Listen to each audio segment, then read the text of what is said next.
Welcome, everyone. It's the Mike Tech Show, show number 950. We are a year away from show 1000. So you figure 50 more shows, unless I missed too many, so maybe a little more than a year. Tonight, talking about the Windows 11 Home gpedit tweak. And that's because I forgot to put anything in the show notes last week. And then with what I was finding, you'll see, it's going to be a text file. Browsing history. Great little utility. I got to thank Uncle Marv because I totally forgot about this. And a client needed some browsing history from a system, and this is a free utility. What if your Microsoft account is restricted on the Business 365? Then new Dell branding, I just wanted to go over. That's something that's been happening, and especially now, Optiplex went away, and they now call everything Pro. So I've been buying a lot of them. And then a couple of listener emails. So as we get started, let's begin with, let me demonstrate and first, actually, let me read the email, which I totally apologize that I didn't do this. Kate says, while talking about forcing the Windows 11 update to 24H2, you mentioned that there's a way to add group policy edit to Windows 11 Home. Fortunately, my laptop upgraded to 24H2 on its own, but I would love to have a link to that tweak, and I didn't find it in your show notes. Thanks, Kate. Kate, and I emailed her back that I cut and paste this after I put a text file together, and that's what we're going to review right now.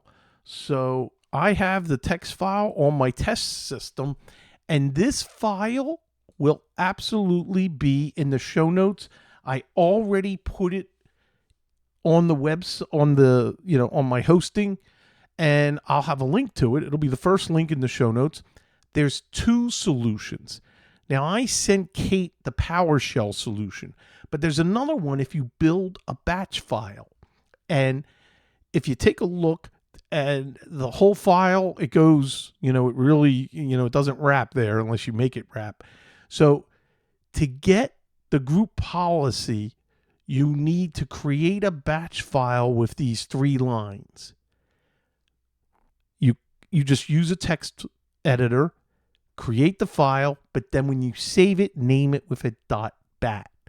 Now, to run that, you got to run it with administrator privileges. So you right-click on the bat file and run as administrator. A command prompt will open and complete the process automatically. When it's done, it'll pause, because if you take a look at the third command at the end here, there is a pause. Now, the other way, and then you got to reboot. So the other way to do this is open PowerShell as an administrator. So how do we do that? So if you type PowerShell, and then when it comes up, just right-click and say run as administrator. And now you cut and paste those 3 commands one at a time and run them here. And then what you do is you got to restart your computer for the changes to take effect. And now you can run gpedit.msc, which is natively available in Windows Pro, but not the home version. So it made me think, what else is different? That I don't even want to touch Windows Home unless a client purchased it without talking to us and they need help and they need stuff transferred, and then we get a referral. That's fine. But I want Pro because anybody that needs whole disk encryption, you want to be able to use the real BitLocker. Yes, there's some basic encryption with Home now in Windows 11, but it's not the full BitLocker. And you want to have that, especially if you're falling under any compliance. And we have a few financial advisors couple doctors' offices, but it's the financial advisors that fall under FINRA compliance, and they have to have whole disk encryption. They're not allowed to work on any device that isn't encrypted. So that's huge. And I can't tell you how many times they went on their own and bought home. Now, yes, you can upgrade it and you can go through that process. And I'm like, look, that's it. I'm just, you really, if they didn't use it much, can you take it back? And we've had clients do that. And why would you buy a computer without talking to your IT guy? I don't get it. And another client literally this week almost did that. He's like an independent advisor working for another group, and he was getting ready to buy computers which weren't compliant. And I said, look, let me order them for you and take care of this. So he did. Now, that leads into, which is interesting, and I just ordered these, and what I want to do is, I was going to talk about this later, but we have an old name and a new name. You're with the Optiplexes. I would use either the micro form factor or the small form factor. So the old name was Optiplex Micro Form Factor, or Optiplex M. The new model, they're rebranding everything. It's the Dell Pro Micro Desktop, and that's that real tiny size. And that's what I like ordering. If they don't have a need for a lot of USB ports, this is perfect. It's nice and small. They've changed the Optiplex small form factor to the Dell Pro Slim Desktop. I don't know. Someone in a boardroom or something justifying their existence by changing, the branding of the names. As long as it works and everything's good. So I'm always now I'm like constantly reminded, because now I've been ordering so many, and man, we ordered a ton of Optiplexes over the past year. And then the Optiplex Tower is just the Dell Pro Tower Desktop. So that's the main, changes for the Dell branding. So I just wanted to go over that and, take a look. So let's go back and take a look at before we go into browsing history. I want to thank Instant House Call for being a sponsor of the Mike Tech Show podcast. And they still have this incredible deal for $7 for a full year. You got to check it out. Click on the orange link in the show notes. And this is great. And today, as a matter of fact, this week, one of the things that I had to do is transfer files from my computer, and you literally just drag and drop it onto the screen once you're connected. And then after that, it'll pop up on the remote system. It pops up, where do you want to save it? And then you can actually see the file in the toolbar at the very top transferring, so you can see when it's done, and it just does it in the background. It's great for transferring files, and you can have access to the full version, which is normally $468 per year, and you can get it for $7. You got to do it. There's no choice. Instant House Call. Go to MikeNation.net. Click on the link, the orange link, and it'll give you all the details, everything that it's about. And you have to check it out. Browsing history. I can't believe I forgot about NurseSoft's browsing history program. And if you need the browsing history from a desktop without installing complicated software, I needed this for a small law firm that got rid of an individual, and they needed some history from their desktop, and I was able to get it, and you can export it. You just run. I'm going to have a link where you can scroll all the way down and just, it's amazing. They make you scroll 3/4 of the way down, and there's a 64-bit. Download the browsing history 64-bit. Just run it. Let it scan you get to pick a whole range for when you want the history, and you got Internet Explorer, Firefox, Chrome. It'll grab everything. Does it do Edge? It has Safari there. I don't remember seeing Edge when I did run this. It was mainly Chrome because that's what the user was using. Anyway, it's free. Just use this for some basic forensics of browsing history. It's not going to do that deep analysis, but it might be enough to get you an info on the history. So I want to thank Marv for mentioning that. I said I need a free utility to do. I don't know. I must have had a brain freeze because I've talked about this program, but it was a long time ago, and I hadn't needed this. So, and while you're on NerdSoft, take a look at the password tools, the system tools. I mean, it's just Outlook and Office tools, the NK2 Edit. I love that. There are so many tools that it's overwhelming. And take a look at that while you're there. But of course, I'm recommending the program for browsing history, and it's version 2.6. That's NerdSoft.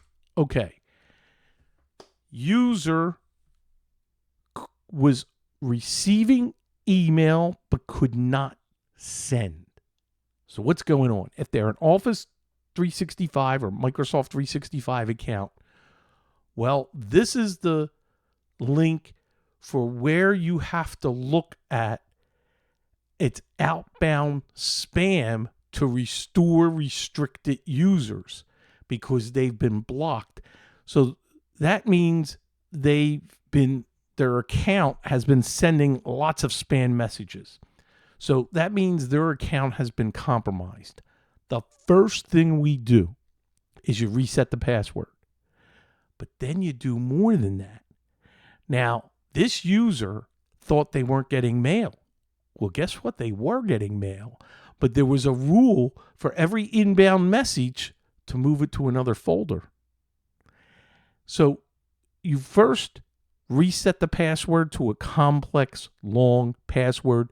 Do not use any real words in the password, numbers, symbols, upper, lowercase. Don't spell any words when you're doing this. And now, once it's reset, you have to log in the web access and look for rules. Go in to the general settings and all rules, all forwarding, you make sure everything is off. No rules, no forwarding, no out of office message. Just go down, check it all, because there's so many times I hear someone where they reset the password, but they're still compromised. Now, this is the procedure. Once you've done that, you should also invoke MFA, multi-factor authentication, because it's tough for them to unrestrict it if you don't have MFA on. So, and it goes here where they recommend that. It tells you how to exactly go to the Defender Office 365 page, lists the users, and then you'll see restricted over on the left-hand side once you get to the right admin page. And now you can actually turn the restriction off. and it takes about an hour, and then they give you some recommendations. Now, it gets complicated here.